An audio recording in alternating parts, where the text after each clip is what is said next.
గురించి హేతు అడిగిన ప్రతివాడికి సమాధానం చెప్పండి. ప్రతివాడులో చిన్న పిల్లవాడు ఉన్నాడు, పాస్టర్ గారు ఉన్నారు, మౌలవి గారు ఉన్నారు, పంతులు గారు ఉన్నారు, ఇంకా బయట ఉన్నటువంటి ఎవరైనా ఉన్నారు, నాస్తికులు ఉన్నారు, ఆస్తికులు ఉన్నారు, అజ్ఞేయతావాదులు ఉన్నారు, ఇంకా ఎవరైనా ఉన్నారు. ఎందుకయ్యా నువ్వు ఇలా నమ్ముతున్నావు అంటే మనం సమాధానం చెప్పగలగాలి. ఉదయం ఏం చూసుకున్నాము అంటే పురాతన కాలము నుంచి శాశ్వత కాలము క్రీస్తు తన ప్రత్యక్షతలను చూపిస్తూ వస్తున్నాడు అని చూసాం. మన దేవుడు అద్వితీయుడై ఉన్నాడు అని చూసాం. ఆ దేవుడు బహుళత్వము గలవాడు అని చూసాం. బహుళత్వము కలిగినటువంటి ఆ దేవుడు తన్ను తాను ఏకవచనంలోనే సంబోధించుకున్నాడు అని చూసాం. ఏకవచనంలో సంబోధించుకున్నటువంటి ఆ దేవుడు తన్ను తాను ప్రత్యక్షపరచుకునే సమయంలో మాత్రం ఆయనలో బహుళత్వాన్ని చూపిస్తున్నట్లుగా చూసాం. ఒక యెహోవా ఇంకొక యెహోవాను పంపించినట్లుగా చూసాం. ఒక యెహోవా నిలబడుకొని భూమికి పునాదులు నేనే వేశాను, నేను ఆదియును అంతమును, నేనే అల్ఫయును ఒమేగను అని చెబుతూ ఇప్పుడు ప్రభువగు యెహోవాయు ఆయన ఆత్మయు నన్ను పంపుతున్నారు అని చెప్పటం మనం చూసాం. ఆ పంపుతున్నటువంటి యెహోవా చేత పంపబడినటువంటి యెహోవా ఇంకెవరో కాదు, మన ప్రభు అయినటువంటి యేసుక్రీస్తు ఆయన దేవుడై ఉన్నాడు అన్న విషయాన్ని రెండవ సెషన్లో చూసాం. ఆయన దేవుడై ఉన్నాడు అన్న విషయాన్ని రెండవ సెషన్లో చూసాం. కాబట్టి మరి పాత నిబంధనలో మనం చూసినటువంటి ఆ ప్రత్యక్షతలు చూపించినటువంటి వ్యక్తి క్రొత్త నిబంధనలో రవీంద్ర గారు చెప్పినటువంటి ఈ యేసుక్రీస్తు ఒకరేనా అన్న విషయాన్ని చూసుకుందాం. ఇప్పుడు ఒకసారి హెబ్రీయులకు రాసిన పత్రిక తీయండి. హెబ్రీయులకు రాసిన పత్రిక 1వ అధ్యాయం.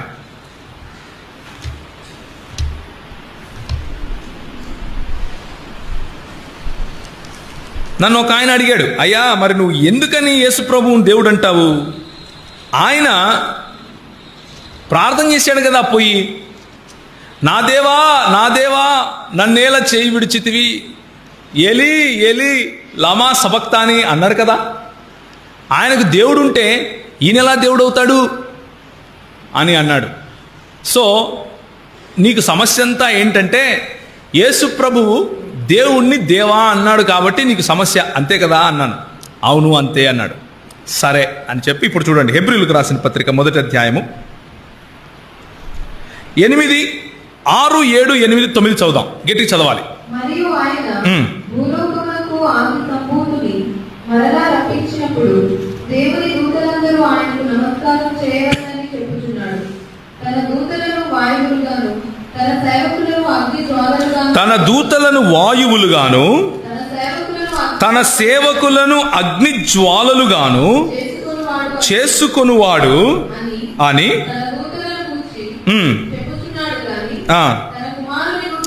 తన కుమారుని గూర్చి మాత్రం దేవా నీ సింహాసనము నిరంతరము నిలుచున్నది అని అంటున్నాడు. ఎవరంటున్నారంట? ఏంటి కన్ఫ్యూజ్ అవుతున్నారా? ఎవరంటున్నారు దేవా అని? ఎవరిని అంటున్నారు? దేవుడు తన ఆది సంభూతుడైనటువంటి కుమారుణ్ణి పిలిచినప్పుడు ఆ కుమారునితో మాట్లాడుతున్నాడు. ఎవరు మాట్లాడుతున్నారు? తండ్రి మాట్లాడుతున్నాడు. కుమారుణ్ణి పిలిచి ఆయన ఎదుట సాష్టాంగపడండి అని చెప్పినటువంటి తండ్రి తన దేవదూతలను మాత్రం వాయువులుగా చేసుకున్నాడు. ఎలా చేసుకున్నాడు? వాయువులుగాను సేవకులను గాను చేసుకున్నాడు. కానీ కుమారుని గురించి మాత్రం ఏం చెప్తున్నాడంట? దేవా నీ సింహాసనము నిరంతరము నిలుచున్నది. కుమారుడు తండ్రిని దేవా అని పిలిచాడు కాబట్టి కుమారుడు దేవుడు కాకూడదు అని నువ్వు ప్రశ్నిస్తే తండ్రి కుమారుడిని దేవా అని పిలుస్తున్నాడు ఇక్కడ. మరి తండ్రి ఎలా దేవుడయ్యాడు అన్న ప్రశ్న వేశాను. మీకు నేను చెప్పింది అర్థమవుతుందా?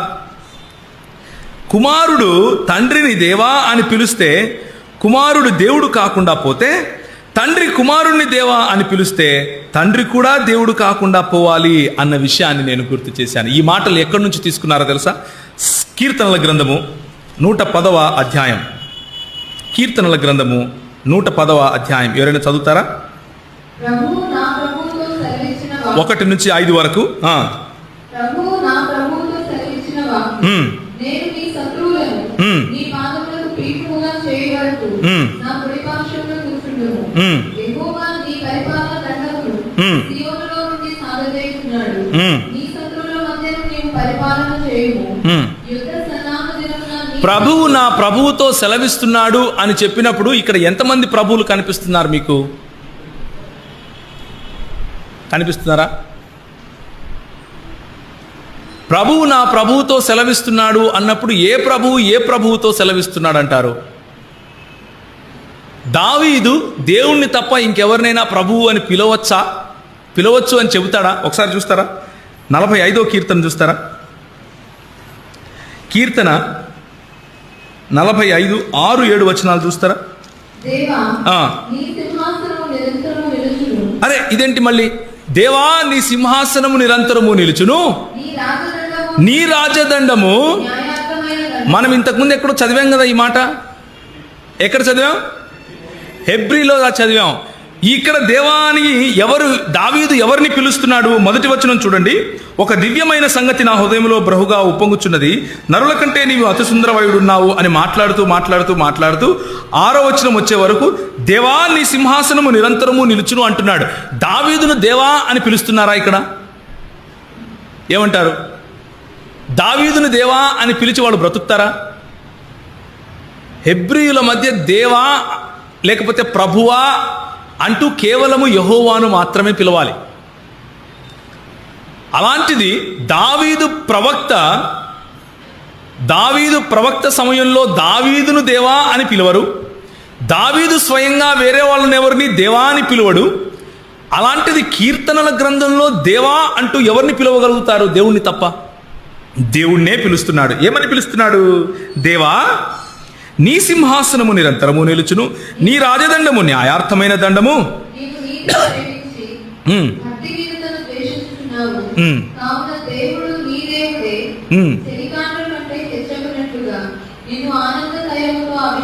చాలు. దేవుడు నీ దేవుడే నిన్ను అభిషేకించాడు అని ఎవరితో చెప్తున్నాడు? దేవునితో చెప్తున్నాడు. నేను చెప్పే మాట మీకు అర్థమవుతుందా? దేవా నీ సింహాసనము నిరంతరము ఉండును అని చెబుతూ, కాబట్టి నీ దేవుడు నిన్ను ఆశీర్వదించాడు, నిన్ను ఆనంద తైలముతో అభిషేకించాడు అని చెబుతున్నాడు. ఏ దేవుని సింహాసనము నిరంతరము ఉంటుంది? ఆ దేవుణ్ణి ఇంకే దేవుడు ఆనంద తైలముతో అభిషేకించాడు అన్నది మనం అడగాలి. ఇక్కడ దేవుని యందలి గల బహుళత్వం కనిపిస్తూ ఉంది. హెబ్రీయులకు రాసిన పత్రిక 1వ అధ్యాయం 8వ వచనానికి గనక మనం వెళితే ఈ దేవుడు ఎవరై ఉన్నారు అన్న విషయం మనకు తెలిసిపోతుంది. కనుక నీ దేవుడే కావున దేవుడు నీ దేవుడే చెలికాండ్ర కంటే హెచ్చగునట్లుగా నిన్ను ఆనంద తైలముతో అభిషేకించి ఉన్నాడు అని ఏ దేవుని గురించి అయితే ఈ కీర్తనాకారుడు చెబుతున్నాడో ఆ దేవుడు ఇంకెవడో కాదు. ఎవరు? కుమారుని గురించి మాట్లాడునప్పుడు చదువుతారా ఇప్పుడు మళ్ళీ? అని తన దూతలను గూర్చి చెప్పుచున్నాడు గాని తన కుమారుని గూర్చి అయితే దేవా. What a great God we have.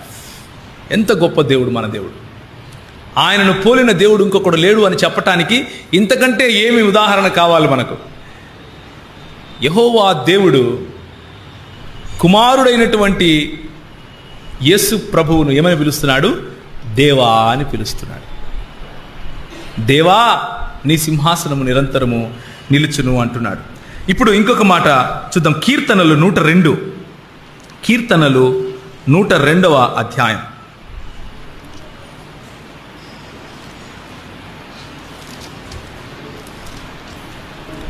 2 నుంచి 5 వరకు చదవాలి.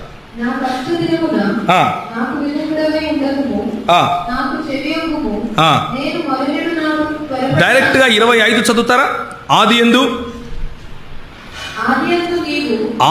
నీవు భూమికి పునాది వేసితివి, ఆకాశములు కూడా.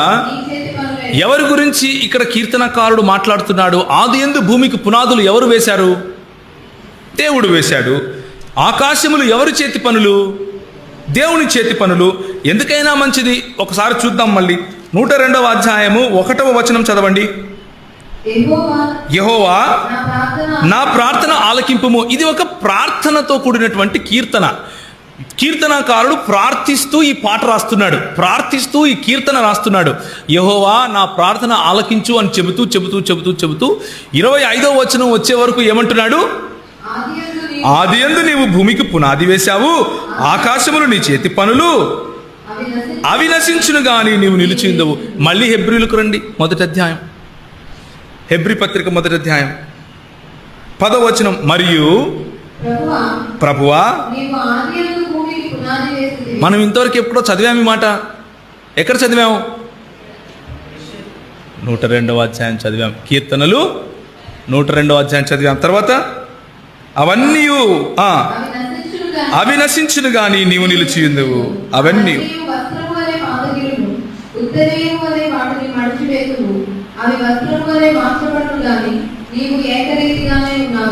కరెక్ట్. దేవుని గురించినటువంటి ప్రత్యక్షత మెల్లిమెల్లిగా మనకు స్పష్టతగా మారిపోతా ఉంది.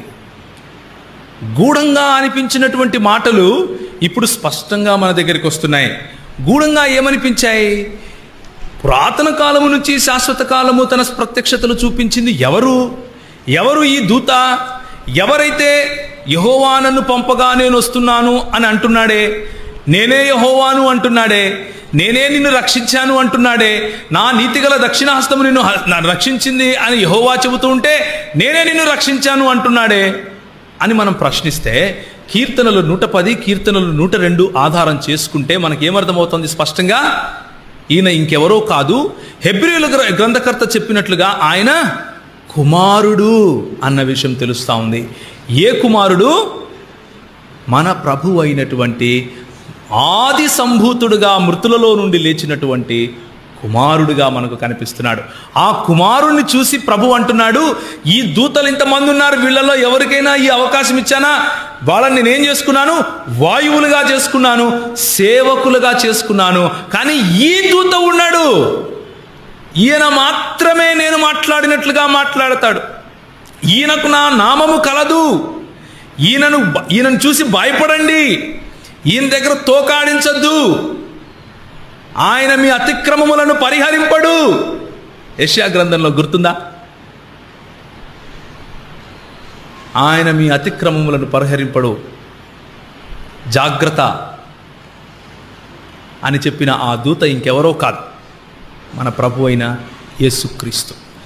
యెషయా గ్రంథం 53లో ఎవరైతే మన అతిక్రమములను బట్టి ఎలా కొట్టివేయబడ్డాడు, సజీవుల లెక్కలో నుండి కొట్టివేయబడ్డాడో ఆ దూత ఇంకెవరో కాదు, ఆ క్రీస్తు ఇంకెవరో కాదు. హెబ్రీయులకు రాసిన పత్రిక మొదటి అధ్యాయము 8 నుంచి 10 ప్రకారము ఆయన ఇంకెవరో కాదు, మన ప్రభు అయినటువంటి యేసు క్రీస్తు వారు, మన ప్రభువు అయినటువంటి యేసు క్రీస్తు. మార్కు సువార్త 12వ అధ్యాయం 35-36 వచనాలను చదువుతారా? మార్కు సువార్త 12వ అధ్యాయము 35-36 వచనాలు గట్టిగా చదవాలి. ఒకప్పుడు యేసు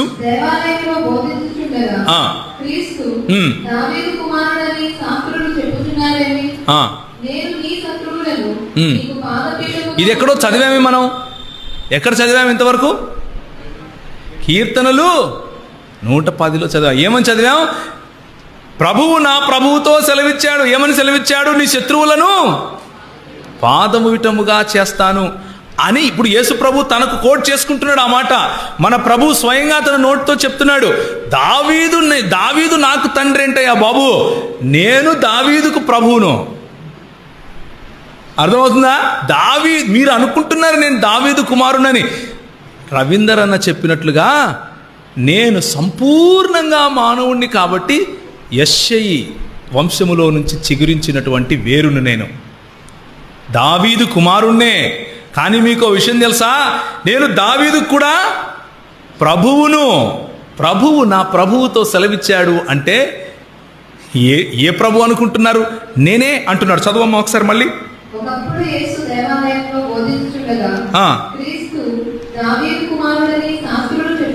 దావీదు కుమారుణ్ణి నేనని శాస్త్రులు చెప్పుకుంటున్నారు కదా.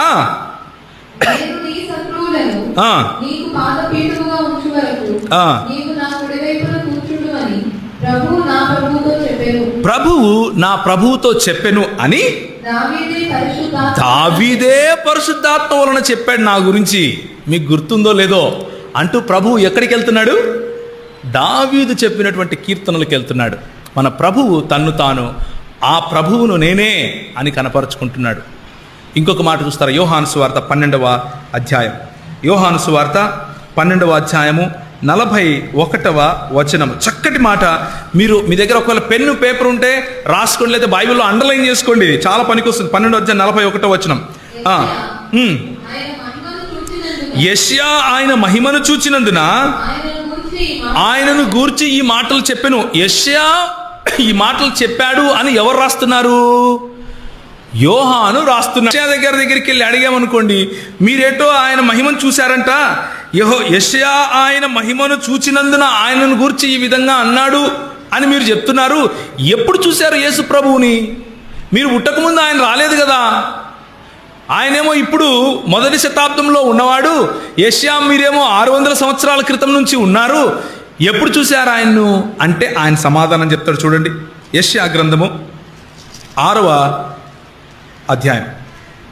యెషయా గ్రంథం 6వ అధ్యాయం మొదటి వచనం చదువుతారా?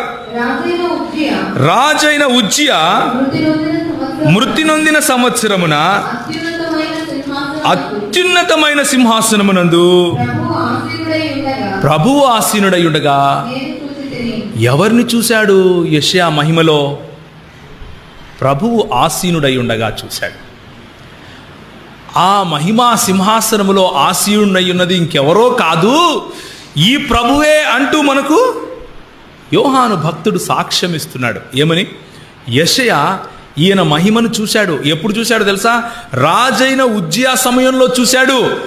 పురాతన కాలము నుండి శాశ్వత కాలము తన ప్రత్యక్షతను చూపిస్తూ వస్తున్నటువంటి ఈ కుమారుడు రాజైన ఉజ్జియా సమయంలో యెషయాకు కూడా ప్రత్యక్షమయ్యాడు. ఆయన మహిమైశ్వర్యములో ఆయన ఆ సింహాసనం మీద కూర్చుని ఉంటే యెషయా చూసి అంటాడు, నేను పరిశుద్ధుణ్ణి కాదు, నేను దరిద్రుణ్ణి, నా పెదవులు భయంకరంగా ఉన్నాయి, నేను ఏ విధంగా నీ మాట చెప్పాలి అంటే ఒక చార్కోల్, ఒక బొగ్గు తీసుకొని వచ్చి మండేది ఆయన పెదవులకు అంటిస్తే పరిశుద్ధుడైపోయి అప్పుడు పరిశుద్ధుడు పరిశుద్ధుడు పరిశుద్ధుడు అని మన ప్రభువును పొగుడుతాడు. ఎవరు? యెషయా గారు. ఆయన చెప్పాడంట. ఎవరి గురించి? మన ప్రభువుని గురించి చెప్పాడు. ఏమని చెప్పాడు? యెషయా ఈయన మహిమను చూచెను గనుక ఈ మాటలు చెప్పాడు. ఏ మహిమను చూసావయ్యా నువ్వంటే, రాజైన ఉజ్జియా సమయంలో చూశానయ్యా నేను మన ప్రభువును, మహిమాయుక్తంగా ఆయన కూర్చుని ఉంటే చూశాను అని చెబుతాడు. మన ప్రభువు బహుళత్వము కలిగినటువంటి మన ప్రభువు తండ్రిగా యెహోవాగా పిలువబడ్డాడు, కుమారునిగా యెహోవాగా పిలువబడ్డాడు. యెహోవా అన్న పదము రాగానే ఎవరో ఒక ఆయన బాగా గడ్డం వేసుకొని, తెల్లగడ్డము, ఒక షాలు కప్పుకొని, పైన ఇంకో తెల్ల జుట్టు వేసుకుని ఉంటాడు అని మనం ఊహించుకుంటాం ఆయన తండ్రి అని. ఎందుకంటే బొమ్మల్లో అలా వేస్తారు కదా. యేసుప్రభు అనగానే కొంచెం యంగ్గా ఉండాలి, ఒక 30-33 సంవత్సరాలు, చేతిలో కట్టెపట్టుకొని గొర్రెలు తోలుకుంటూ బాగా తెల్ల జుట్టు కాకుండా నల్ల జుట్టు, తెల్ల ముఖము వేసుకుని ఉండాలి. ఇది మనము మన మైండ్లో తెచ్చుకునే పిక్చర్.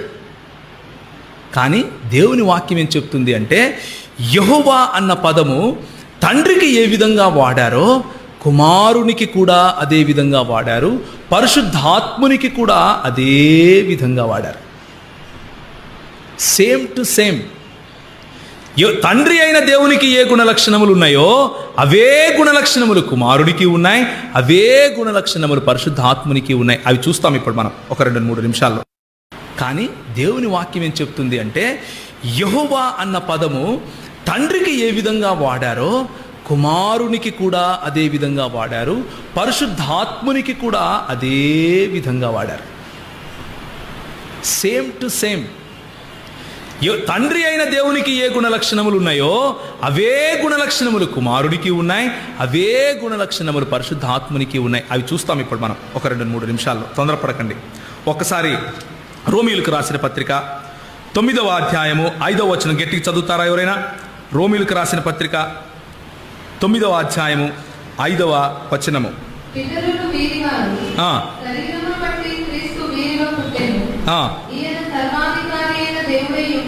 నిరంతరము స్తోత్రార్హుడై ఎవరు ఈయన? సర్వాధికారి అయిన దేవుడు ఎవరు? ఎవరి గురించి మాట్లాడుతున్నారు? ఒక వచనం పైన చదువుతారా? వీరు ఇశ్రాయేలీయులు దత్తపుత్రత్వమును మహిమయు నిబంధనలను ధర్మశాస్త్ర ప్రధానులు అర్చనాచార్యులు వాగ్దానములు వీరివి. పితరులు వీరివారు శరీరమును బట్టి క్రీస్తు వీరిలో పుట్టెను. ఎవరి గురించి మాట్లాడుతున్నారు? యూదుల గురించి మాట్లాడుతున్నాడు. క్రీస్తు ఎవరిలో పుట్టాడు? యూదులలో పుట్టాడు.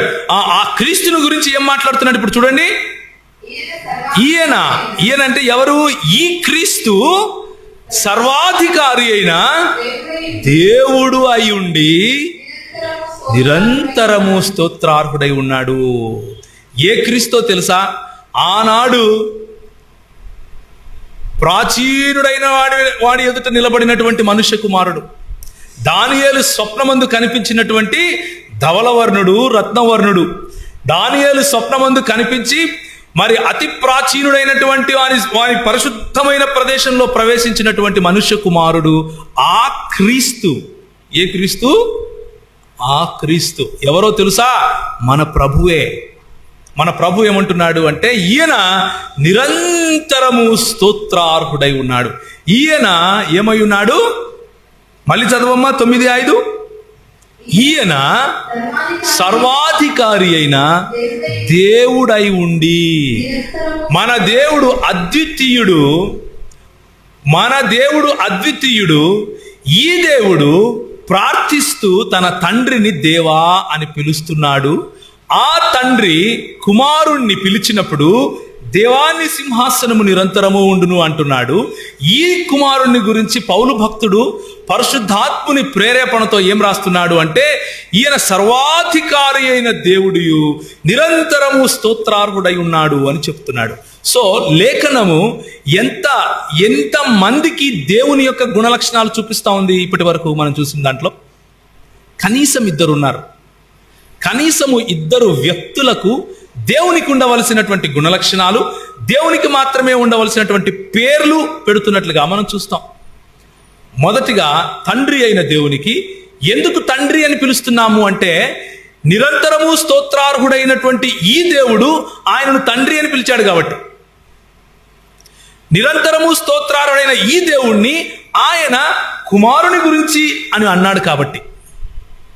నిరంతరము స్తోత్రార్హుడైనటువంటి ఈ దేవుణ్ణి గురించి ఆ తండ్రి ఏమన్నాడు అంటే యోహాను సువార్త 1వ అధ్యాయంలో ఎందరాయనను అనుగ్రహించిరో వారందరికీ నా కుమారులగుటకు నేను అధికారం ఇచ్చాను. ఎందుకో తెలుసా?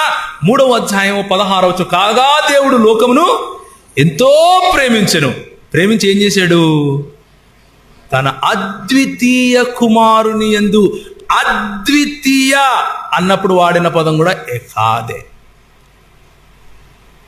అర్థమవుతుందా? అద్వితీయ దేవుడు అన్నప్పుడు హిబ్రూ భాషలో ఎకాద్ దేవుడు, అద్వితీయ కుమారుడు అన్నప్పుడు హిబ్రూ భాషలో ఎకాద్ కుమారుడు. ఆయనను పోలిన కుమారుడు ఇంకొకడు లేడు. మీరు నేను ఆయన విశ్వాసం ఉంచటం కారణంగా దేవుని పిల్లలం అవుతామా? అవమా? అవుతాం. కానీ మనం యేసు ప్రభువును పోలిన పిల్లలమా? కాదు. ఎందుకంటే ఆయన అద్వితీయుడు. ఆయనను పోలిన వాడు ఇంకొకడు లేడు.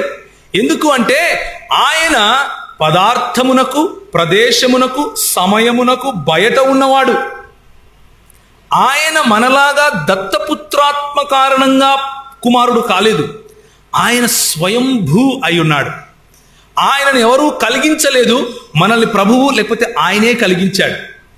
ఆయనకు జరామరణాలు లేవు, మనకు జరామరణాలు ఉన్నాయి. ఆయన మరణమును జయించి మరణమాన్ని ముల్లెక్కడా అని అడుగుతాడు. మనం చచ్చిపోయి పుట్టుక్కున అలా ఉంటాం ఆయన లేపేంత వరకు. అది మనకు ఆయనకు ఉన్నటువంటి తేడా. ఆయన అద్వితీయుడు. ఆయనను పోలిన కుమారుడు ఇంకొకడు లేడు. అద్వితీయ దేవుడు, అద్వితీయ కుమారుడు. ఇంకో మాట చూస్తారా? యోహాను సువార్త 1వ అధ్యాయము 1-2 వచనాలు మనందరికీ తెలిసిన వచనాలు చదువుతారా?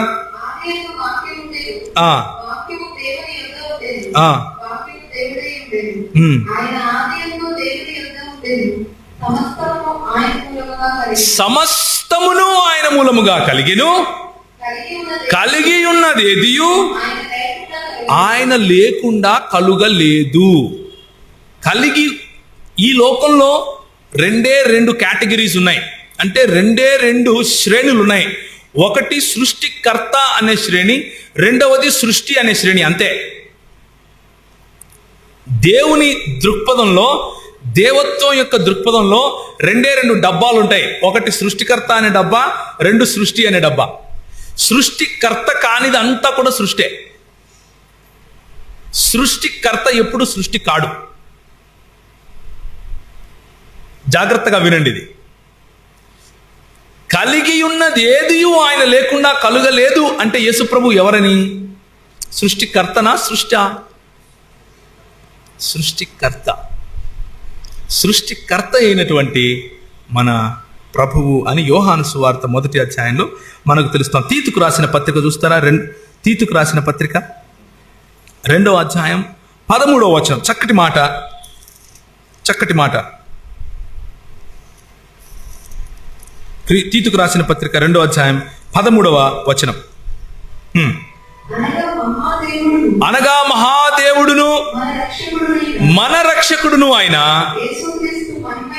యేసుక్రీస్తు మహిమ యొక్క ప్రత్యక్షత కొరకు ఎదురు చూచుచు ఈ లోకములో స్వస్థ బుద్ధితోనూ నీతితోనూ చాలమ్మా. సో అనగా మహాదేవుడును మన రక్షకుడును ఆయన ఎవరు? ఇప్పుడు అపోస్తలులు ఆయనను దేవుడు అని పిలుస్తున్నారు, కీర్తనకారుడు ఆయనను దేవుడు అని పిలుస్తాడు. ఆయన సొంతంగా తనంతట తానే నేను దేవుణ్ణి, లేకపోతే యోషియా నా మహిమను చూశాడు అని చెబుతాడు. ఆయనే నేను సబ్బాతుకు దేవుణ్ణి అంటాడు, సబ్బాతుకు ప్రభువుని అంటాడు. నా దగ్గరికి వస్తే విశ్రాంతిని అంటాడు, నేను ఉన్నవాడను అంటాడు. తన తండ్రి ఆయనను ఈయన నా ప్రియకుమారుడు, ఈయన యందు నేను బహుగా ఆనందించుచున్నాను అంటాడు. ఆయన తండ్రి చూసి దేవాన్ని సింహాసనము నిరంతరము ఉండును అంటాడు. ఈయనను మనము ఏ లెక్కన వేయాలి? దేవుని లెక్కన వేయాలా, లేకపోతే సృష్టి లెక్కన వేయాలా? దేవుని లెక్కననే వేయాలి. మనకి ఎంతమంది దేవుళ్ళు ఉన్నారు? ద్వితీయోపదేశకాండం 6వ అధ్యాయం 4వ వచనం. మన దేవుడు అద్వితీయుడు. మనకున్న దేవుడు ఒకడే. మనము ముగ్గురు దేవుళ్ళను ఆరాధించాం. మన దేవుడు ఒకడే. కానీ ఆయన తన ప్రత్యక్షతను ముగ్గురు వ్యక్తులలో, వేరు వ్యక్తులలో ఆయన తన ప్రత్యక్షను చాటుకున్నాడు. జాగ్రత్తగా వినండి. ఇప్పుడు ఎలా ఇది సాధ్యం అంటే, మనం ఇలా ఆలోచిస్తాం. మనిషి అన్న కేటగిరీలో ఒక మనిషి అంటే ఒక వ్యక్తి, అవునా కాదా? ఒక మనిషి అంటే ఒక వ్యక్తి. సృష్టిలో వ్యక్తులు చాలామంది, చాలా రకాలుగా ఉన్నారు. దేవదూతలు, మనుష్యులు, జీవులు, అవునా? సాతాను సంబంధించినటువంటి దూతలు, పరలోకములో ఉన్నటువంటి దూతలు, వీళ్ళందరూ వ్యక్తుల కిందికే వస్తారు. వ్యక్తి అంటే ఏంటి? ఒక వ్యక్తి అంటే స్వయంగా ఆలోచించగలవాడు, నిర్ణయాలు తీసుకోగలవాడు, భావనలు ఉన్నవాడు. స్వయంగా ఆలోచించగలవాడు, లేకపోతే వొలిషన్ అంటారు. స్వచిత్తము ఉన్నవాడు, ఇంటలెక్ట్ అంటారు. భావనలు ఉన్నవాడు అంటే భావోద్వేగాలకు, అంటే మాట్లాడితే వింటాడు, నువ్వు ఏడుస్తే దానికి ప్రతిస్పందిస్తాడు, నువ్వు సంతోష పెడితే దానికి ప్రతిస్పందిస్తాడు. ఈ 3 క్వాలిటీస్ ఉన్న వాళ్ళను చేతన లేకపోతే ఒక వ్యక్తి అంటారు. ఇలాంటి వ్యక్తికి వ్యక్తిత్వం ఉంటుంది. శక్తికి వ్యక్తికి ఉన్న తేడా ఏంటి అంటే, శక్తి అనేది ఒక ఎలక్ట్రిసిటీ లాంటిది. ఎలక్ట్రిసిటీ ఆలోచిస్తుందా? కరెంటు ఆలోచిస్తుందా? కరెంటును నడిపించడానికి మనలాంటోడు ఎవడో ఆలోచించి స్విచ్ చేయాలి, అవునా? శక్తికి వ్యక్తికి ఉన్న తేడా ఏంటంటే, వ్యక్తి స్వయంగా ఆలోచించి స్వయంగా నిర్ణయాలు తీసుకుని భావోద్వేగాలకు ప్రతిస్పందిస్తాడు. శక్తి చెప్పింది చెప్పినట్లుగా చేసుకుంటూ పోతుంది. అలాగే పరిశుద్ధాత్ముని గురించి మాట్లాడినప్పుడు కూడా ఒక వ్యక్తిగా దేవుడు సంబోధించాడు, ఒక వ్యక్తిగా మన ప్రభువు సంబోధించాడు. యోహాను సువార్త 14వ అధ్యాయం, యోహాను సువార్త 14వ అధ్యాయం ఎవరైనా చదువుతారా? పరిశుద్ధాత్మని గురించినటువంటి లేఖనము.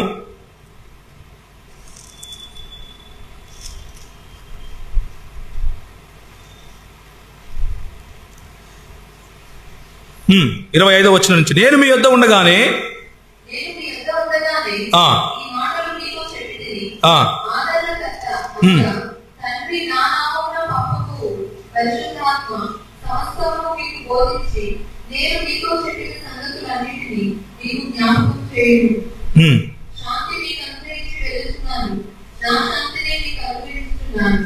సో ఇక్కడ పరిశుద్ధాత్ముని గురించి ఏమని మాట్లాడుతున్నారు? ఒక శక్తిగా ఆయన ప్రవచిస్తున్నాడా, లేకపోతే ఒక వ్యక్తిగా మనకు పరిచయం చేస్తున్నాడా? సమస్తమును మీకు బోధించేది. ఇప్పుడు నేను బోధిస్తున్నాను, నేను ఎలక్ట్రిసిటీ లాంటి శక్తినా, లేకపోతే ఒక వ్యక్తినా? నేను ఒక వ్యక్తిని, జీవం ఉన్నటువంటి, స్వయంగా ఆలోచించగలిగినటువంటి, స్వయంగా నా ఆలోచనలను చెప్పగలిగినటువంటి, ఒకవేళ మీరు ఎవరైనా నిద్రపోతా ఉంటే నిద్రపోతాను ఇలా చూడగలిగినటువంటి వ్యక్తిని. అవునా? అంటే నాలో భావోద్వేగాలు ఉంటాయి. మీరు నవ్వుతే నేను నవ్వుతాను, మీరు బాధపడితే నేను బాధపడతాను. అలాంటి వ్యక్తిగా పరిచయం చేస్తున్నాడు. ఆదరణ ఇచ్చువాడు కరెంట్ లాంటి వాడు అవుతాడా? మీకు ఎప్పుడైనా కరెంటుని పట్టుకున్నారా? ఆదరణ ఇచ్చిందా? ఏమంటారు? ఏదైనా శక్తి వేసుకోండి, మనము బండి స్టార్ట్ చేస్తాం, బండి స్టార్ట్ చేసినప్పుడు అందులో శక్తి వస్తుంది, ఇనర్షియా అంటారు దాన్ని. అక్కడ చేయి పెట్టి చూడండి, ఆదరణ వస్తుందేమో, భలే వస్తుంది. ఒకసారి ట్రై చేయండి. శక్తి ఆదరణను ఇస్తుందా? ఆదరణను ఇచ్చువాడు ఆదరణ కర్త అయి ఉంటాడు. ఆదరణ అన్నది ఒక భావనకు సంబంధించినది. ఇట్స్ అన్ ఎమోషన్, అదొక భావన. ఆ భావాన్ని మనకు ఇచ్చువాడు ఆదరణకర్త ఏం చేస్తాడు? శాంతిని మీకు అనుగ్రహించి వెళుతున్నాను అని యేసు ప్రభువు చెబుతూ ఉన్నప్పుడు ఆ శాంతిని గురించి మనకు ఇంకా నేర్పిస్తాడు. ఆయన తనంతట తాను ఏది చెప్పడు, నా నుండి తీసుకుని మీకు చెప్తాడు, నా గురించి మీకు గుర్తు చేస్తాడు. 16వ వచనము, నేను తండ్రిని వేడుకొందును మీ యొద్ద ఎల్లప్పుడూ ఉండుటకై వేరొక ఆదరణకర్త. ఆదరణకర్త అంటే పైన ఒకటి ఉంటుంది, కింద ఒకటికి వెళ్ళి చూస్తే మీకు ఉత్తరవాది అని ఉంటుంది. అవునా? ఉత్తరవాది అంటే ఏంటంటే బేసిక్గా లీగల్ టర్మ్స్ లో చెప్పాలి అంటే ఒక ప్లీడర్, ఒక లాయర్ లాంటి వాడు. మీకు లీగల్ సజెషన్ ఇస్తూ ఉంటాడు. ఏం చేయాలి, ఎలా చేయాలి, ఎప్పుడు చేయాలి, ఎక్కడ చేయాలి, ఎలాంటి అడుగులు వేయాలి. ఒక ప్లీడర్ శక్తి అయి ఉండొచ్చా? అవకాశం ఉందంటారా? ఎల్లప్పుడూ ఉండటానికి దేవుడు తప్ప ఇంకెవరైనా ఉండగలరా? ఏమంటారు? ఆదరణకర్త అన్నవాడు, నేను తండ్రిని వేడుకొందును మీ యొద్ద ఎల్లప్పుడూ ఉండుటకై ఆయనకు వేరొక ఆదరణకర్తను అనగా సత్యస్వరూపియగు ఆత్మను మీకు అనుగ్రహించును అంటున్నాడు. ఎల్లప్పుడూ ఎలా ఉంటాడు?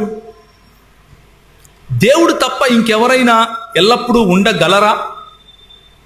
దేవుడు తప్ప ఇంకెవరైనా ఎల్లప్పుడూ జీవించగలరా? దేవుడు తప్ప ఇంకెవరైనా ఒకే సమయంలో అందరి దగ్గర ఉండగలరా? ఉదయం నేను మీకు చెప్పాను, ఏమని చెప్పాను? కొన్ని గుణ లక్షణాల గురించి చెప్పాను. ఎందుకు చెప్పాను అంటే ఇప్పుడు అర్థమవుతుంది మీకు. యేసు ప్రభువుకు అవే గుణ లక్షణాలు ఉంటాయి, తండ్రికి అవే గుణ లక్షణాలు ఉంటాయి, పరిశుద్ధాత్మునికి కూడా అవే గుణ లక్షణాలు ఉంటాయి. ఆయన ఎల్లప్పుడూ అన్ని చోట్ల అందరితో ఉంటాడు. ఎలా సాధ్యం? ఈరోజు మనం ఇక్కడ మాట్లాడుకుంటున్నాం, మన మధ్యలో ఉన్నాడు. ఆస్ట్రేలియాలో ఒకవేళ ఎవరైనా ప్రార్థన చేస్తూ ఉంటే అక్కడ ఉన్నాడు. అమెరికాలో నిద్రపోతూ దేవా అంటే అక్కడ ఉన్నాడు. ఉన్నాడా లేదా? ఎలా సాధ్యం? ఆయన దేవుడు కాకపోతే సర్వవ్యాపి అన్నటువంటి గుణం ఎలా వస్తుంది? అగర్ वो ईश्वर नहीं है तो उसमें सर्वव्याप्तता कहां से आए? సర్వవ్యాపి అయి ఉన్నవాడు దేవుడు కాక ఇంకొకడు అవటానికి వీలు లేదు. దేవదూతలు సర్వవ్యాపుల? ఉదాహరణకు సాతాను సర్వవ్యాప కాదు. వాడు ఒక చోట ఒకసారి ఉండగలడు, చాలా స్పీడ్గా వెళ్ళగలడేమో కానీ ఇక్కడ నుంచి అమెరికాకు. కానీ వాడు ఉంటే ఇక్కడన్నా ఉంటాడు, లేక అమెరికాలో అన్నా ఉంటాడు. వాడి దూతలు అన్ని చోట్ల స్ప్రెడ్ అయి ఉన్నారు. కానీ పరిశుద్ధాత్ముడు అన్ని చోట్ల ఒకే చోట ఒకే మాదిరిగా అందరితో ఉండగలడు. ఏమంటున్నాడు ఆయన? నేను తండ్రిని వేడుకొందును, మీ వద్ద ఎల్లప్పుడూ ఉండుటకై ఆయనకు వేరొక ఆదరణకర్తనుగా సత్యస్వరూపియగు ఆత్మను మీకు అనుగ్రహించును అని చెప్తున్నాడు. అవునా? నేను నా తండ్రి యందును, మీరు నా యందును, నేను మీ యందును ఉన్నామని ఆ దినమున మీరు ఎరుగుదురు. 16వ అధ్యాయానికి వద్దాం. 16వ అధ్యాయం. నేను మీతో చెప్పవలసినవి ఇంకను అనేక సంగతులు కలవు. 12వ వచనం నుంచి. కానీ ఇప్పుడు మీరు వాటిని సహింపలేరు. అయితే ఆయన అంటే ఎవరు? శక్త వ్యక్త? వ్యక్తి. ఆయన అనగా సత్యస్వరూపి అయిన ఆత్మ వచ్చినప్పుడు మిమ్మును సర్వసత్యములోనికి నడిపించును. ఆయన తనంతట తానే ఏమీ బోధింపక వేటిని వినునో వాటిని బోధించి సంభవింపబోవు సంగతులను మీకు తెలియజేయును. ఆయన నా వాటిలోనివి తీసుకుని మీకు తెలియజేయును గనక నన్ను మహింపరచును. తండ్రికి కలిగి ఉన్నవి నావి, అందుచేత ఆయన నా వాటిలోనివి తీసుకుని మీకు తెలియజేయునని నేను చెప్పి తిని. లేఖనము 3 వ్యక్తులను మనకు దేవుడిగా పరిచయం చేస్తూ ఉంది. మొదటిది, తండ్రిని దేవుడిగా పరిచయం చేస్తూ ఉంది. తండ్రికి దేవుని గుణలక్షణాలు ఉన్నట్లుగా పరిచయం చేసింది. 2, కుమారుణ్ణి పురాతన కాలము నుంచి శాశ్వత కాలము తన ప్రత్యక్షతను చూపిస్తూ వస్తున్నటువంటి కుమారుణ్ణి దేవునిగా మనకు పరిచయం చేసింది. దేవునికి ఉన్నటువంటి గుణలక్షణాలు ఉన్నవాడిగా పరిచయం చేసింది. 3, పరిశుద్ధాత్ముణ్ణి దేవునికి ఉన్నటువంటి గుణలక్షణములు కలిగిన వాడిగా పరిచయం చేస్తా ఉంది. ఉదాహరణకు చూడండి, అపోస్తలుల కార్యములు 5వ అధ్యాయము 6 నుంచి 7 వచనాలు. అపోస్తలుల కార్యములు 5వ అధ్యాయము 6 నుంచి 7 వచనాలు.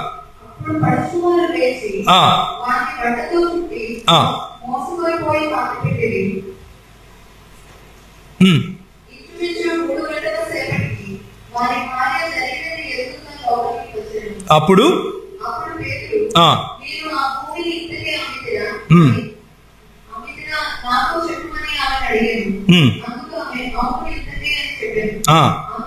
అందుకు పేతురు, ప్రభువు యొక్క ఆత్మను శోధించుటకు మీరెందుకు ఏకీభవించితిరి? నీ పెనిమిటిని పాతిపెట్టిన వారి పాదములు వాకిటనే ఉన్నవి. వెంటనే ఆమె అతని పాదములు ఎద్దపడి ప్రాణం విడిచిన. ఆ పడుచువారు లోపలికి వచ్చి ఆమెను చనిపోయిన చూసి ఆమెను మోసుకొని పోయి ఆమె పెనిమిటి యొద్ద పాతి పెట్టిరి. బేసిక్గా వాళ్ళు అబద్ధం ఆడింది ఎవరితో? పరిశుద్ధాత్మతో అబద్ధం ఆడారు. దేవుని ఆత్మతో మీరు అబద్ధం ఆడితే దేవునితోనే అబద్ధం ఆడినట్లు అని చెప్తున్నాడు ఈయన. అవునా? ఇంచుమించు 3 గంటల సేపటికి వాని భార్య జరిగింది తెలుసుకుని ఆమెకు లోపలికి రావడం ఏంటి?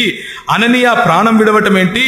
అననీయ ప్రాణం విడటానికి ముందు సాతాను ఎందుకు నీ హృదయమును ప్రేరేపించను అని పేతురు అడగడం ఏంటి? 3వ వచనం. అప్పుడు పేతురు, అననీయ, నీ భూమి వేలలో కొంత దాచుకొని పరిశుద్ధాత్మను మోసపుచ్చుటకు. ఎవరిని మోసపుచ్చుటకు? పరిశుద్ధాత్మను మోసపుచ్చుటకు సాతాను ఎందుకు నీ హృదయము ప్రేరేపించింది? పరిశుద్ధాత్ముని మోసగించగలమా అన్నదే ప్రశ్న. శక్తిని ఎవరైనా మోసగిస్తారా? వ్యక్తిని మోసగిస్తారు. పరిశుద్ధాత్ముని మోసగించే ప్రయత్నం చేశావు కాబట్టి నీవు దేవునికి మోసం చేశావు అన్నట్లుగా పేతురు అక్కడ తీర్పు తీరుస్తున్నాడు. పరిశుద్ధాత్మను మోసపుచ్చుటకు సాతాను ఎందుకు నీ హృదయం ప్రేరేపించును? అది నీ యొద్దనున్నప్పుడు నీదే కదా. అమ్మిన పిమ్మట అది నీ వశమై ఉండలేదా? ఎందుకు ఈ సంగతి నీ హృదయంలో ఉద్దేశించుకున్నావు? నీవు మనుష్యులతో కాదు దేవునితో. పరిశుద్ధాత్మని మోసగిస్తే ఎవరితో అబద్ధం ఆడినట్లు? దేవునితో అబద్ధం ఆడినట్లు. పరిశుద్ధాత్మకు అబద్ధం చెప్తే దేవునికి అబద్ధం చెప్పినట్లు. పరిశుద్ధాత్మని మోసగిస్తే దేవుణ్ణి మోసగించినట్లు. అంటే పరిశుద్ధాత్ముడు ఎవరు? దేవుడు. లేఖనం చెప్పే సత్యము ఇది. 1వ అధ్యాయము 2వ వచనం. ఏది? ఆదికాండము. సృష్టి కార్యంలో పరిశుద్ధాత్ముని యొక్క ప్రమేయం చూడండి. భూమి నిరాకారముగాను శూన్యముగాను ఉండెను, చీకటి అగాధ జలముల పైన కమ్మియుండెను, దేవుని ఆత్మ జలముల పైన అల్లాడుచుండెను. దేవుని ఆత్మ జలముల పైన అల్లాడుచుండెను. ఇదే మాట 6వ అధ్యాయం 3వ వచనంలో చూస్తారు. యోబు గ్రంథము 33వ అధ్యాయంలో చూస్తారు. మరి తర్వాత కీర్తనల గ్రంథం 51వ అధ్యాయంలో చూస్తారా? కీర్తనలు 51 ఒకసారి చూస్తారా? చాలా ప్రాముఖ్యమైనటువంటి మాట. ఇది చూసి నేను ముగింపు వైపుకు వెళ్తాను. మీకేమైనా ప్రశ్నలు ఉంటే మీరు అడుగుదురు. ఆ తరువాత నేను 10 నిమిషాల్లో ముగిస్తాను. కీర్తనలు 51వ అధ్యాయం 11వ వచనం.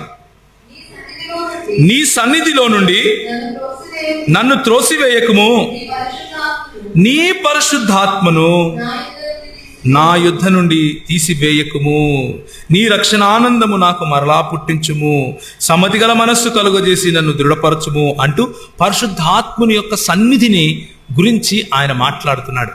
పరిశుద్ధాత్ముడు ప్రేరేపించినటువంటి లేఖనమును దేవుడు ప్రేరేపించినటువంటి లేఖనముగా లేఖనమే చెబుతుంది. పరిశుద్ధాత్ముడు మాట్లాడినటువంటి మాటలను దేవుడే మాట్లాడినట్లుగా లేఖనం చెబుతుంది. పరిశుద్ధాత్ముడు తీసుకుని వచ్చినటువంటి గద్దింపును దేవుడే గద్దించినట్లుగా లేఖనం చెబుతుంది. మనకు సమయం లేదు కాబట్టి నేను వెంటనే వెళ్తాను. పరిశుద్ధాత్ముడు సృష్టిస్తే దేవుడే సృష్టించినట్లుగా చెబుతుంది. దేవుని సృష్టి కార్యంలో పరిశుద్ధాత్ముడు కనిపిస్తాడు. దేవుని యొక్క రక్షణ కార్యంలో పరిశుద్ధాత్ముడు కనిపిస్తాడు. దేవుని యొక్క రక్షణను కొనసాగించటంలో పరిశుద్ధాత్ముడు ఉంటాడు. మనల్ని తిరిగి లేపటంలో పరిశుద్ధాత్ముడు ఉంటాడు. క్రీస్తును మరణము నుండి లేపిందెవరు? ఈ పరిశుద్ధాత్ముని శక్తి అని రోమీలకు రాసిన పత్రిక చెబుతుంది. పరిశుద్ధాత్మునికి దేవునికి ఉండవలసినటువంటి లక్షణము ప్రతి ఒక్కటి ఉన్నట్లుగా దేవుని వాక్యం మనకు చెబుతుంది. దీన్ని బట్టి మనకు అర్థమయ్యేది ఏంటి? మన దేవునిలో బహుళత్వం ఉంది. తండ్రి = దేవుడు, కుమారుడు = దేవుడు, పరిశుద్ధాత్ముడు = దేవుడు. కాబట్టి ఇప్పుడు ఎంతమంది దేవుళ్ళు ఉన్నారు అని అనకండి, దయచేసి ముగ్గురు అనకండి. దేవుని వాక్యం ఏం చెప్తోంది? అద్వితీయుడగు యెహోవా. అయితే ఇప్పుడు అసలైన విషయం గుర్తుంచుకోండి. తండ్రి ఈజ్ నాట్ సన్. తండ్రి కుమారుడు కాదు, కుమారుడు పరిశుద్ధాత్ముడు కాదు, పరిశుద్ధాత్ముడు తండ్రి కాదు, కుమారుడు కాదు, తండ్రి పరిశుద్ధాత్ముడు కాదు, కుమారుడు కాదు. మనం నమ్మేది ఇది. ఎందుకు నమ్ముతామో వినండి. తండ్రి ఒకవేళ కుమారుడు అయితే నిజంగా దేవుడు చనిపోయాడు. ఒక 3 దినాలు దేవుడు లేని ప్రపంచం ఉంది. అది సాధ్యమా? దేవుడు లేని ప్రపంచం సాధ్యమంటారా? తండ్రి ఒకవేళ పరిశుద్ధాత్ముడు అయితే నేను నా తండ్రిని వేడుకుంటాను, మీతో ఉండటానికి వేరొక ఆదరణకర్తను పంపిస్తున్నాడు అని చెప్పటము యేసు ప్రభు మన దగ్గర డ్రామాలు వేస్తున్నాడు. ఏమేస్తున్నాడు? అబద్ధాలు చెప్తున్నాడు. యేసు ప్రభు అబద్ధం చెప్తాడా? ఒకవేళ తండ్రి మరియు కుమారుడు ఒకడే అయితే ఉదయాన్నే లేచి యేసు ప్రభు మోకాళ్ళ పడి పరలోకమందున్న నా తండ్రి నీ రాజ్యం వచ్చునుగాక అని ప్రార్థన చేస్తున్నప్పుడు ఏం చేస్తున్నాడు? ఆయన నాటకాలు వేస్తున్నాడు అంటారా? అందరూ చూస్తుండగా చేతులు పైకెత్తి, అయ్యా తండ్రి, నా ప్రార్థనను నువ్వు ఎప్పుడు వ్యర్థం చేయలేదు, ఈ గిన్నెను ఆశీర్వదించు, ఈ రొట్టెను ఆశీర్వదించు అని విరిచి పంచి పెడితే 5,000 మంది తిన్నారు, 12 గంపలు ఎత్తారు. డ్రామాలు వేసాడంటారా? పైన తండ్రి లేకపోయినా కానీ తండ్రి ఉన్నట్లుగా ఆయన చూసి ప్రార్థన చేసి కాదు. దేవుని వాక్యం అలా చెప్పదు. దేవుని వాక్యము అలా చెప్పదు. మన లాజిక్, మనకున్నటువంటి దృక్పథం ఏమిటి అంటే ఒక వ్యక్తి = ఒక మనిషి. కాబట్టి ఒక దేవుడు = ఒక వ్యక్తే అనుకుంటాం మనం. మన బకెట్లో ఉన్న ఆలోచనలు తీసుకెళ్ళి దేవుని బకెట్లో పెడతాం. దేవుడు ఒక దేవుడు అయి ఉన్నా కానీ 3 వ్యక్తులలో ఉండగలడు. మన దేవుడు ఆ సర్వాధికారము కలవాడు. మన దేవుడు ఒక దేవుడు అయ్యున్నప్పటికీ 3 వ్యక్తులలో తన ఉనికిని చాటుకోగలడు. మన దేవుడు ఒక దేవుడు అయి ఉండి కేవలము ఒక వ్యక్తిలోనే తన ఉనికిని చాటుకోవాలి అన్న రూల్ ఏమైనా ఉందా? అలాంటి గవర్నమెంట్ జీవో ఏమైనా ఉందా? ఏమంటారు? పోనీ దేవుడు ఎక్కడైనా చెప్పుకున్నాడా? ఏ కొలతను బట్టి మనము ఆయన ఒక దేవుడు అయి ఉండి 3 వ్యక్తులలో ఉండటానికి వీలు లేదు అని చెప్పడానికి వీల్లేదు. మనం ఏం చెప్పము అన్నది గుర్తుంచుకోండి. ఫస్ట్, మనము 3 దేవుళ్ళు ఉన్నారు అని చెప్పము. మనము ఒక దేవుడు 3 పాత్రలు వేశాడు అని చెప్పము. మనము ఒక దేవుడు 3 సమయాల్లో 3 రకాలుగా మన దగ్గరికి వచ్చాడు అని చెప్పము. మనము ఒక దేవుడు ఆయనే తండ్రి, ఆయనే కుమారుడు, ఆయనే పరిశుద్ధాత్మ అని చెప్పము. మనం ఏం చెప్తున్నాము అంటే, లేఖనం ఏం చెప్తుంది అంటే, ఒక దేవుడు కానీ ఆయన 3 వ్యక్తులలో తన ఉనికిని చాటుకున్నాడు అని చెప్తున్నాం.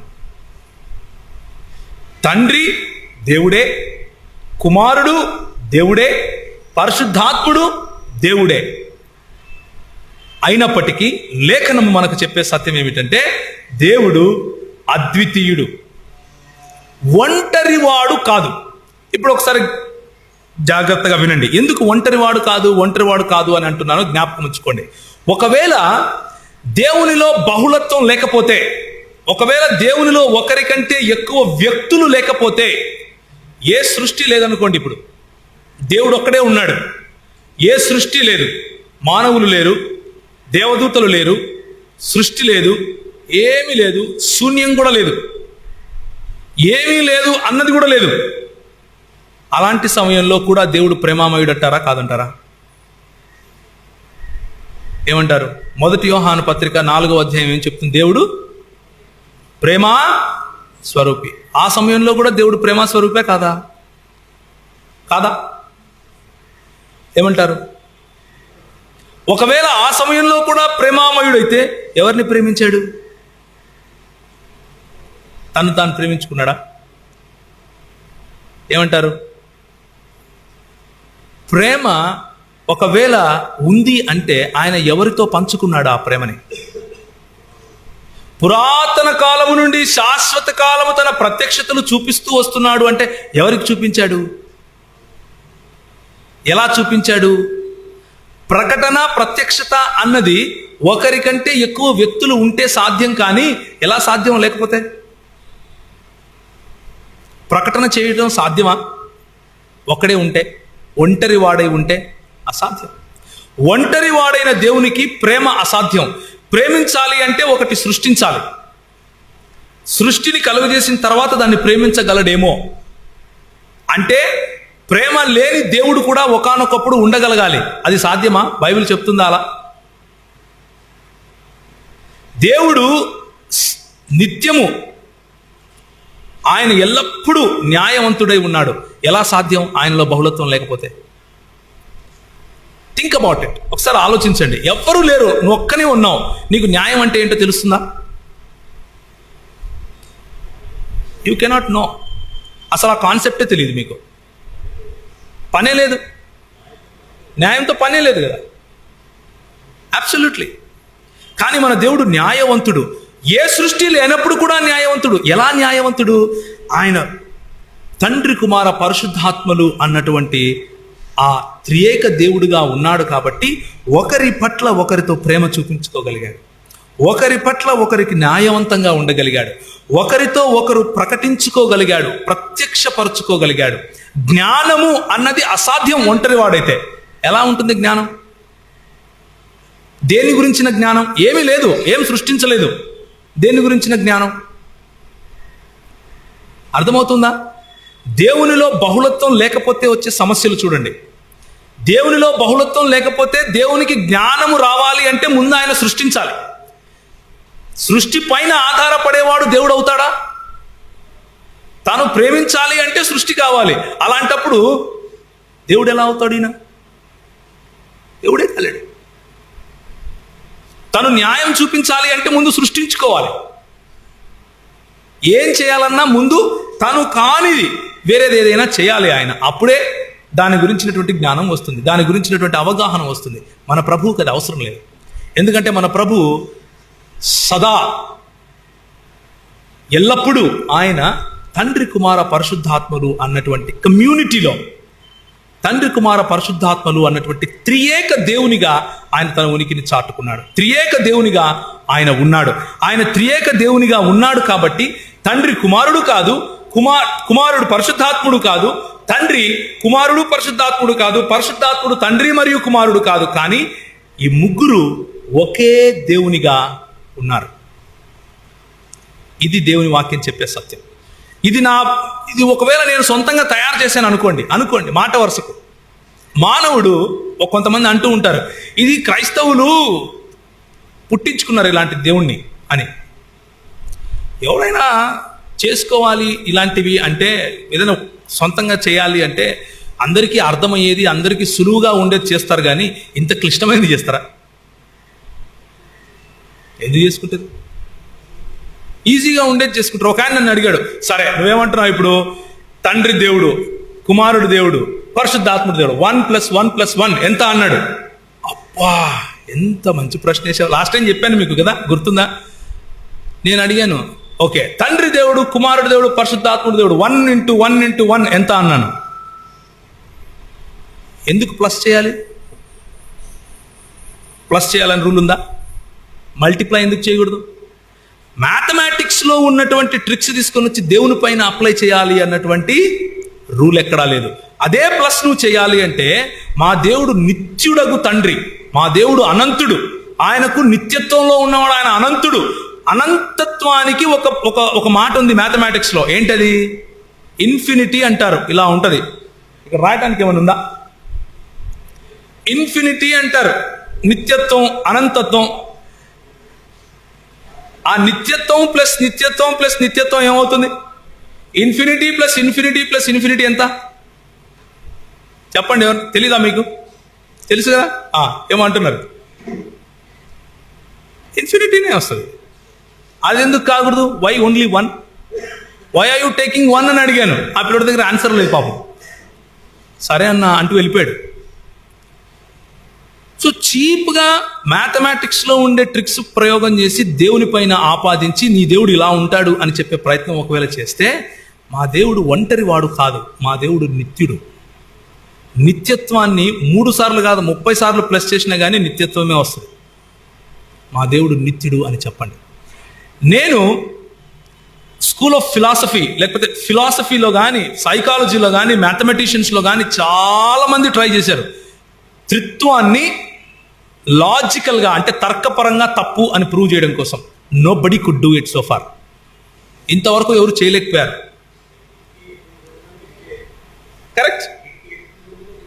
కరెక్టే అన్న లాజిక్ చెప్తారు చూడండి, బాగుంది. వికట కవి అన్నది ఎట్టు చెప్పినా కానీ వికట కవి అన్నట్లు. సో చాలా మంది ట్రై చేశారు, కానీ this is the best logic, the most sound logic. ఇంతకంటే మంచి తర్కం ఒకటి కనపడదు మీకు, ఏ గ్రంథాల్లోనూ కనపడదు. ఒక దేవుడు బహుళత్వము కలిగి ఉండటం. 3 ఎందుకు, 30 ఎందుకు కాకూడదు అని అడిగారు నన్ను. 30 కూడా కావచ్చు, కానీ మా వాక్యం అలా చెప్పట్లేదు. మా వాక్యం కేవలం 3కి మాత్రమే దేవుని యొక్క లక్షణాలు చూపిస్తూ ఉంది. ఒకవేళ 30 అని చూపించుంటే 30 నమ్ముతాం, మాకేంటి ప్రాబ్లం అన్నాను. 100 మంది అంటే 100 మందిని నమ్ముతామయ్యా. What we believe in? దేవుని వాక్యాన్ని నమ్ముతాం. దేవుని వాక్యం ఏం చెప్తా ఉంది అంటే, తండ్రి దేవుడు అని చెప్తా ఉంది, కుమారుడు దేవుడు అని చెప్తా ఉంది, పరిశుద్ధాత్ముడు దేవుడు అని చెప్తా ఉంది. కాబట్టి ఒకసారి ఇది చూడండి.